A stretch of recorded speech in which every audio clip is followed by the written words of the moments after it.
एक दफा का जिक्र है। एक छोटे से गांव में अहमद नाम का एक मेहनती किसान रहता था। अहमद के पास ज्यादा जमीन नहीं थी, मगर उसका दिल बहुत बड़ा था। उसके साथ एक प्यारा सा जानवर भी रहता था, एक होशियार बकरी जिसका नाम चिनचिन था। चिनचिन आम बकरियों जैसी नहीं थी। वो अहमद के साथ खेतों में जाती, उसके पीछे पीछे घूमती और कभी कभी अजीब आवाजें निकालकर अहमद को खबरदार भी करती, जैसे वो कुछ कहना चाहती हो। एक दिन अहमद ने अपने खेत में बीज बोए और बोला, चिनचिन, अगर इस बार फसल अच्छी हो गई तो हम दोनों खुशियां मनाएंगे। चिनचिन ने मैं करके जैसे जवाब दिया, जरूर होगी। मगर कुछ दिनों बाद एक मसला खड़ा हो गया। रात के वक्त कोई जानवर आकर अहमद के खेत से पौधे खाने लगा। सुबह अहमद देखता तो कुछ पौधे गायब होते। वो बहुत परेशान हुआ। उसने सोचा, अगर यही होता रहा तो मेरी सारी मेहनत जाया हो जाएगी। इसी रात अहमद ने फैसला किया कि वो खेत में जागकर पहरा देगा। वो एक दरख्त के नीचे बैठ गया और चिनचिन भी उसके साथ थी।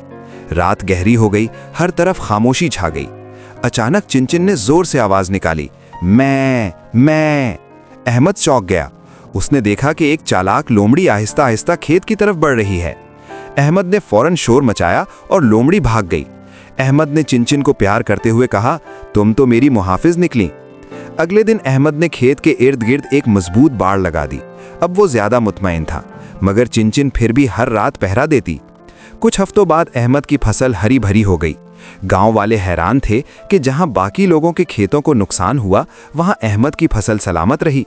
एक बच्चा अहमद के पास आया और बोला, चच्चा, आपकी फसल कैसे बच गई?